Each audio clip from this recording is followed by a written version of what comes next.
బలిసినోనికి ఒక న్యాయం, పేదోనికి ఒక న్యాయమా? Laws are very powerful weapon. చట్టం నిజంగానే ఎవరికి సుట్టం కాదా?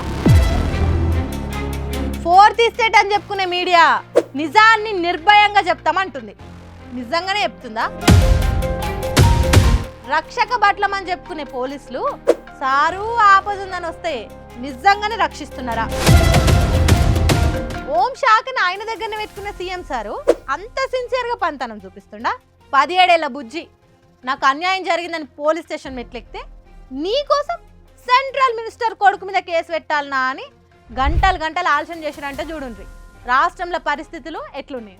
ఇదే పోక్సో కేసు ఒక సామాన్యుడి మీద పెట్టుంటే గంటలనే అరెస్ట్ చేసి లోపటేసి 3rd డిగ్రీ చేసేటోళ్ళు. మరి సెంట్రల్ మినిస్టర్ కొడుకుకు ఆ మాత్రం రూల్స్ కూడా వర్తించాయా?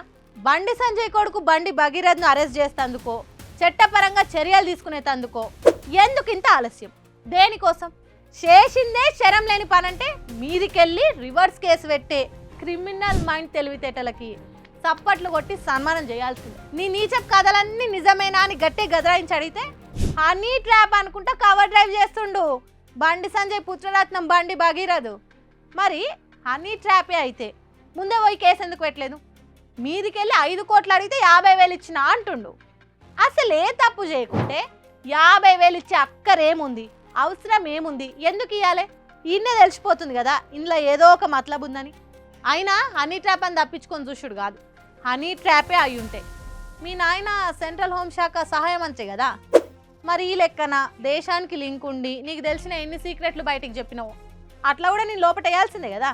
కాలేజ్లో తోటి పిల్లల్ని కొట్టినట్టు, ఆడపిల్లల జీవితాలతో ఆడుకున్నట్టు, తాగి తందనాలన్నట్టు నువ్వు చేసిన మహాఘనమైన వీడియోలు ఇప్పటికే సోషల్ మీడియాలో కట్టలు కనిపిస్తున్నాయి. అయినా శుద్ధ పూసనాన్ని నమ్మిస్తేందుకు ప్రయత్నాలు చేసి అమాయకుడని కవరింగ్ ఇస్తురంటే ఏ తిరుబూతులు వాడితీలకు సోయేస్తుందో తెలుస్తలేదు. ఒక journalist come BJP leader broker పనులు చేసుకుంటా పోయిన నెల బాధిత బుజ్జింటోళ్లను బండి సంజయ్ దగ్గర తీసుకుపోయిందట. ఇక్కడ మన central minister Bandi Sanjay sir తప్పేమైందని కాదు, తండ్రిగానే ఎక్కువ ఆలోచన చేసిండు. 17 ఏళ్ల బుజ్జిని పట్టుకొని నువ్వు ఎవరెవరితో తిరిగినవో, నీకు నా కొడుకునిచ్చి పెళ్లి చేయాలన్నా అని నోటికి వచ్చినట్టు మాట్లాడిందంటే సంస్కారం ఉన్న పార్టీ అని చెప్పుకునే లీడర్లని ఏ తీరు ఉతికారేయాలో మీరే చెప్పురు. ఒకవేళ ఆ జర్నలిస్ట్ ఇంట్లో ఆడపిల్లలు ఉంటే ఇట్లా ఒక తోట ఆడపిల్లకి నేను అన్యాయం చేస్తున్నా బిడ్డ అని వాళ్ళకి చెప్పమని చూడండి. మూలకున్న షీపుడు తిరిగేసి ఊరంతా ఉరికిచ్చి కొట్టకుంటూ ఊకుంటారా? మీడియాని మేనేజ్ చేసుకుంటా ఛానళ్ళకు ఫోన్ చేసి సంజయ్ కొడుకు మీద పోక్సో కేసు మీద వార్తలు రాయొద్దు, హనీ ట్రాప్ అని వార్తలు రాయాలని ఎట్లా మార్చి రాయాలో కూడా వాట్సాప్లో మ్యాటర్ పంపిస్తురంటే రేపు ఒకవేళ వీళ్ళు పవర్లకు వస్తే ఇంకేమైనా ఉన్నదా? ఇప్పటికే బండి భగీరథ్ సైలెంట్గా దేశం దాటిపోయిందని వినిపిస్తుంది. పోక్సో కేసు పెడితే దేశం దాటిపోయేదాకా చూసుకుంటా పోలీసులు ఏం చేస్తున్నట్టు, ఏం పనితనం చూపిస్తున్నట్టు? సోషల్ మీడియా అంతా పొట్టు తిట్టే వరకల్లా ఇప్పుడు లేచిందమ్మా మన అసలైన సర్కారు. ఈ కేసులో స్పెషల్ టీంలను పెట్టురని ఇప్పుడు డీజీపీకి ఆర్డర్ లేచిండు మన సీఎం రేవంత్ రెడ్డి సార్. 8వ తారీఖు పోక్సో కేసు బుక్ అయితే ఇవాళ స్పెషల్ టీంలకు ఆర్డర్లు అంట. చూడు ఎట్లుందో. ఇదేం తారీఖా ఇంత ఆలస్యమైంది అని సీఎం అడిగితే మోడీ సార్ టూర్ ఉంది కాబట్టి ఆ సెక్యూరిటీ పనులు ఉన్నామని చెప్పినంటే డీజీపీ సార్.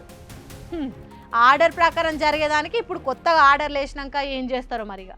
ఇంకా దీనికోసం బీసీ లీడర్లు మొత్తం నిన్న మీటింగ్ పెట్టుకొని బండి సంజయ్కి సపోర్ట్గా మాట్లాడుతారు. మా బీసీ లీడర్ అని ఎత్తుకుంటారు. ఉండాలి జర్రంతనన్నా, కనీసం జర్రంత అయిన ఉండాలి. బీసీ అని చెప్పుకునేందుకు మీకేం అనిపిస్తలేదేమో కానీ మీరు చేస్తున్న పనులు చూసి బీసీ అని చెప్పుకునేందుకు ఒక బీసీ బిడ్డగా నాకే సిగ్గైతు. బీసీ కంటే ముందు నేను ఆడపిల్లని, ఒక ఆడపిల్లగా చెప్తున్నా. మీరు చేసింది మీకైనా కరెక్ట్ అనిపిస్తుందా? మనోళ్ళు మెచ్చుతారు అనిపిస్తుందా? అయినా ఈడ బాధిత బుజ్జి కూడా బీసీ ఆడవిల్లని అనేది ఎందుకు మర్చిపోయారు? మరి మీదేసుకొని కొట్లాడాలంటే బీసీలకు వచ్చే నిధుల కాన్నో, పదవుల కాన్నో, పరపతి కాన్నో కొట్లాడాలి కానీ మరి గిసువంటి వాటికా ఓన్ చేసుకొని పబ్లిక్లో పలసగేది ఆలోచన చేయాలి కదా.